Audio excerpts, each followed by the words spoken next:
अस्सलाम वालेकुम।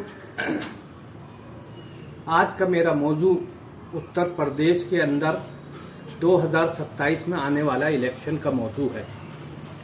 जिस तरह से MIM उत्तर प्रदेश के अंदर तैयारी कर रही है और सेकुलर पार्टियों को बार बार मैसेज दिए जा रहे हैं कि हमारे साथ हमें गठबंधन के अंदर शामिल किया जाए, और जो सेकुलर पार्टी नाम निहाद सेकुलर पार्टियां हैं वो मुझे लगता नहीं जैसे समाजवादी पार्टी या कांग्रेस पार्टी उनके साथ कोई गठबंधन करे। लेकिन जो खबरें उत्तर प्रदेश से आ रही हैं उससे ऐसा लगता है कि शायद उनकी बात बहुजन समाज पार्टी की सदर मोहतरमा मायावती जी से और चंद्रशेखर आज़ाद समाज पार्टी के साथ चल रही है। अगर ये दलितों का और मुसलमानों का गठबंधन उत्तर प्रदेश के लिए हो गया, उत्तर प्रदेश के इलेक्शन के लिए, तो तकरीबन 20% मुस्लिम वोटर है वहाँ पर और तकरीबन 20% ही दलित वोटर है। अगर ये 40% वोटर इकट्ठा होकर जिस पार्टी के हक में भी फैसला देगा वो विनिंग पोजीशन के अंदर होंगे। जिस तरह से खबरें उत्तर प्रदेश की सरजमीन से आ रही हैं, ऐसा लगता है कि समाजवादी पार्टी के अंदर एक खौफ का माहौल बना हुआ है और ऐसा लगता है कि समाजवादी पार्टी को खास तौर से मुस्लिम माइनॉरिटी के लोग छोड़ के जा रहे हैं। जो एक नारा दिया है असदुद्दीन ओवैसी साहब MIM के सदर ने कि मुसलमान कब तक दरिये बिछाएगा और पार्टियों में, क्योंकि जब हक की बात, हकूक की बात, हिस्सेदारी की बात आती है तो मुसलमानों को नज़रअंदाज कर दिया जाता है, जो एक बड़ी तादाद में उत्तर प्रदेश के अंदर है, जो तकरीबन 20% माइनॉरिटी का वोट है। उसका वोट तो लेना चाहते हैं, लेकिन उनके जब हकूक की बात आती है, उनके तहफ़्फ़ुज़ की बात आती है, तो कोई भी नाम निहाद सेकुलर पार्टी उसके ऊपर बोलने के लिए तैयार नहीं है।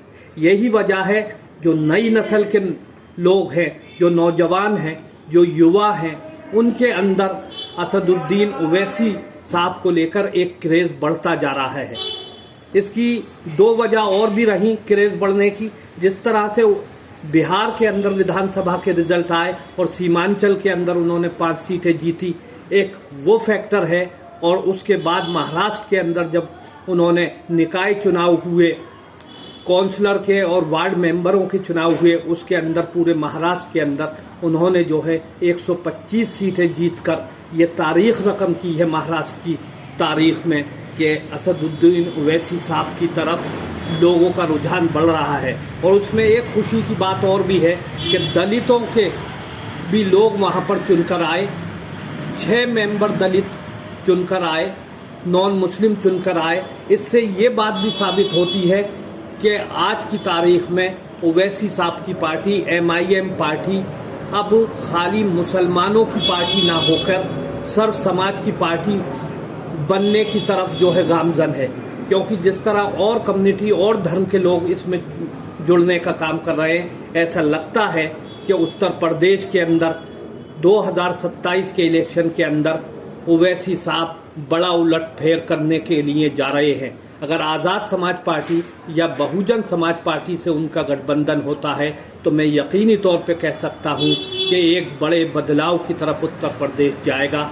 और समाजवादी पार्टी या कांग्रेस पार्टी मुझे लगता है कि वो ज़मीन पर कहीं नज़र नहीं आएगी, क्योंकि समाजवादी पार्टी जिस तरह से जो है ओवैसी साहब को इग्नोर कर रही है, उससे ये लगता है कि वो ओवैसी साहब के साथ कोई भी गठबंधन करना नहीं चाहते। और जो माइनॉरिटी के नौजवान, मुसलमान खास तौर से नौजवान, जो बात आज की तारीख में सुनना चाहते हैं, वो बात सिर्फ और सिर्फ अगर पूरे देश के अंदर कोई डिलीवर कर रहा है तो उनका नाम है सदर असदुद्दीन ओवैसी साहब। क्योंकि जो नौजवान सुनना चाहता है, जो नौजवानों की दिलों की आवाज़ें हैं, वो अगर कोई बात कर रहा है तो वो आज की तारीख में उत्तर प्रदेश के अंदर या देश के अंदर वो असदुद्दीन ओवैसी कर रहे हैं। और इससे मुझे लगता है कि आने वाले उत्तर प्रदेश के चुनाव के अंदर एक बड़ी तादाद में मुस्लिम नौजवानों का रुख MIM पार्टी इत्तेहादुल मुस्लिमीन की तरफ जो है असदुद्दीन ओवैसी साहब की तरफ मूव करने जा रहे हैं। इससे जो है उन नाम निहाद सेकुलर पार्टियों को भारी नुकसान हो सकता है अगर असदुद्दीन ओवैसी साहब को या MIM को इग्नोर करने की कोशिश करी जाएगी, चाहे वो इसमें समाजवादी पार्टी हो या कांग्रेस पार्टी हो। अगर दलितों का और मुसलमानों का गठजोड़ होकर एक तरफा वोट गया तो यकीनन तौर पे उत्तर प्रदेश के अंदर एक बड़ा उलटफेर होने जा रहा है। इन्हीं सब बातों के साथ मैं अपनी बात को ख़त्म करता हूँ।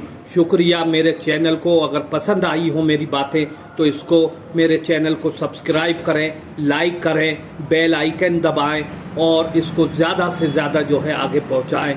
खुदा हाफिज़।